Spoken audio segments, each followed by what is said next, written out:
नमस्कार दोस्तों, मैं सत्यम मिश्रा और आप देख रहे हैं टीचिंग लर्नर्स का यूट्यूब चैनल।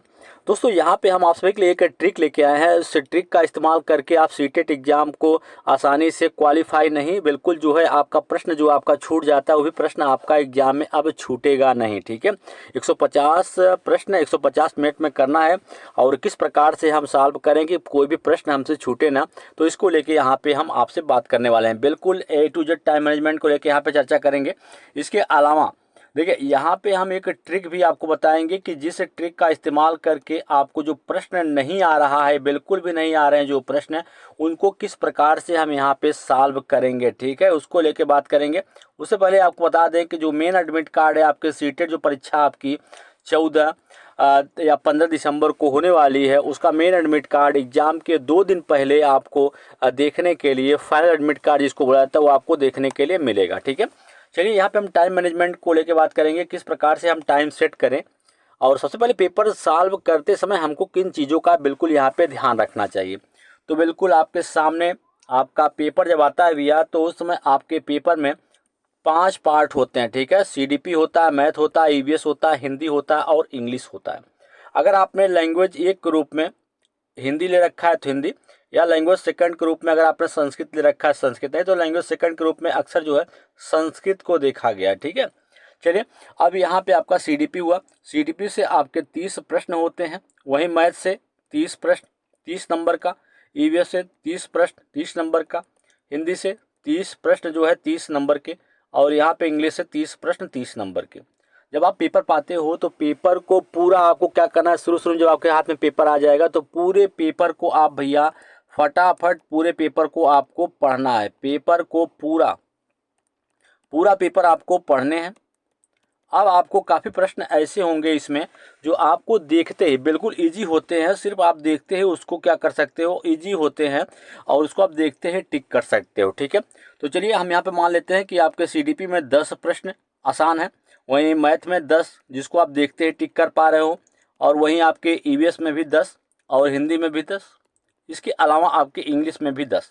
तो टोटल मान के चलिए कि यहाँ पे 50 प्रश्न ऐसे हैं जिसको आप देखते ही टिक कर पा रहे हैं बिल्कुल, और यहाँ पे बहुत ज़्यादा आपका समय भी नहीं लगा। 50 प्रश्न आपके 25 से 30 मिनट के अंतर्गत आपके जो है प्रश्न हो गए। ठीक है, अब यहाँ पे 50 प्रश्न आप जब सॉल्व कर लेते हो तो आपको अंदर से जो है मोटिवेशन मिलता है और आप एकदम बिल्कुल अंदर से मोटिवेट हो जाते हो कि 50 प्रश्न भैया हमने 30 मिनट में सॉल्व कर लिया। अब आपके पास 100 प्रश्न बच रहा है और 120 मिनट जो है आपके पास से सभी बचे हुए हैं। अब यहाँ पे काफ़ी प्रश्न ऐसे होते हैं जिसमें आपको जो है, अब जब आप दोबारा से सॉल्व करने की कोशिश शुरू करोगे पेपर को, तो अब काफ़ी प्रश्न आपके ऐसे होंगे जिसमें आपको लगेगा 50-50% आपको लगेगा कि ये इसका ऑप्शन ए सही है, इसका ऑप्शन ए सही है। ठीक है, अब उसको आप थोड़ा सा मेहनत करेंगे तो उसमें भी आप जो है काफ़ी प्रश्न जो है आप उसको सॉल्व कर ले जाएंगे थोड़ा से मेहनत करने के बाद। अब यहाँ पे मान के चलिए कि हम जो है प्रत्येक अब यहाँ पे थोड़ा सा मेहनत करें तो किसी में हम यहाँ पे मान के चलिए कि 8 से 10 प्रश्न, और आप इस तरीके से 8-10 नहीं हुआ तो 5-5 प्रश्न जो है आप फिर यहाँ से सॉल्व कर ले जाओगे। 5 प्रश्न इसमें से, 5 इसमें से, 5 आपके इसमें से, और 5 आपके हिंदी हुआ। हिंदी में थोड़ा सा आप अगर यहाँ पे सॉल्व करोगे तो आपका पैसेज यहाँ पे दिया रहता है, तो पैसेज में आप थोड़ा सा अगर पढ़ के उसको हल करने की कोशिश करेंगे तो आप पूरा 10 से 10 प्रश्न आप जो है इसमें सॉल्व कर सकते हो। वहीं इंग्लिश में भी आप पैसेज सॉल्व करोगे तो यहाँ पे भी आपको 10 प्रश्न आप जो है वो कर पाएंगे। ठीक है, दोबारा थोड़ा से सेकंड टाइम में। ठीक है, अब यहाँ पे आपको बहुत ज़्यादा समय लग गया तो मान के चलिए कि इसमें भी आपको 30 से 35 मिनट का समय, मान लीजिए 30 से 35 मिनट यहाँ पे आपको लग गया। अभी आपके पास कितना बचा हुआ था, 120 मिनट बचे हुए थे और 100 प्रश्न आपके पास शेष बचा हुआ था।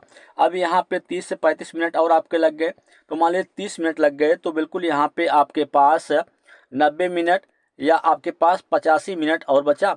अब इसमें से कितने प्रश्न आपने सॉल्व कर लिए, 5 5 10 5 15 10 25 और 10 35। अब भैया 35 प्रश्न आप जो है और सॉल्व कर लिए। अब आपके पास यहाँ पे 85 मिनट जो है और शेष बचा हुआ है, और क्वेश्चन कितने आपके बचे हुए हैं। अब 35 प्रश्न आपने यहाँ से सॉल्व किया तो अब आपके पास 65 प्रश्न बचा हुआ है और आपके पास 85 मिनट जो है बचे हुए हैं। अब भैया एकदम हार्ड की पारी आ गई कि एकदम हार्ड प्रश्न है, अब आपसे समझ में नहीं आ रहा है अब आगे क्या करें। हार्ड प्रश्न आ गए हैं और आपके पास यहाँ पे 65 प्रश्न बचा हुआ है, 65 प्रश्न है और 85 मिनट का समय आपके पास यहाँ पे शेष है। अब आपको कुछ नहीं करना है, बस अब मैं आपको जो है ट्रिक बताने जा रहा हूँ, ठीक है भैया। उधर आपने टोटल 50 प्रश्न किए और इधर 35, अब आपके हो गए टोटल कितने, 85 प्रश्न आपके सही हो गए हैं। अब आप बिल्कुल भैया अब आपको निश्चिंत हो गए हैं कि अब आपका एग्ज़ाम जो है क्वालिफाई हो जाएगा, क्योंकि अब आपके पास जो भी प्रश्न यहाँ पे बचे हुए हैं, ठीक है, जो भी प्रश्न आपका यहाँ पे बचा हुआ है, अब उस प्रश्न में आपको क्या करना है, यहाँ पे ट्रिक यूज करनी है। 65 क्वेश्चन बचे हुए हैं, अब इस 65 क्वेश्चन में हम जो है अपनी ट्रिक का इस्तेमाल करेंगे। अब आपको क्या करना है, केवल एक ऑप्शन आपको पकड़ना है और पूरे प्रश्न को उसी से जो है उस सॉल्व कर देना है, ठीक है। चलिए, अब यहाँ पे जो आपने यहाँ पे 85 प्रश्न आप करके रखे हैं, उस 85 प्रश्न में आपको ये देखना है कि आपके द्वारा कितने ऑप्शन, कौन सा ऑप्शन ऐसा है जिसको आपने सबसे कम बार चूज किया है। तो प्रत्येक प्रश्न में आपके 4 ऑप्शन होते हैं, एक होता है, 2 होता है, 3 और 4। अब आपको 85 पर क्वेश्चन में चेक करने हैं कि कौन से ऑप्शन को आपने सबसे ज़्यादा, जैसे आपने सबसे ज़्यादा 1 को लिया है, उसको नहीं लेना है। सबसे ज़्यादा उसके बाद 2 को लिया, इसको भी नहीं लेना है। सबसे कम अगर आपने उस 3 ऑप्शन को लिया है सबसे कम, अब जो भी प्रश्न सबसे कम आपने लिया है, अब इसी को क्या करना है, आपको जितना प्रश्न आपके बचे हुए हैं उस पूरे प्रश्न को, यही 3 ऑप्शन जो है उसको क्या कर देना है, गोला कर देना। उसी ऑप्शन को आप गोला कर दोगे तो आसानी से आपके यहाँ पे 20 से 25 प्रश्न आपके सही हो जाएंगे।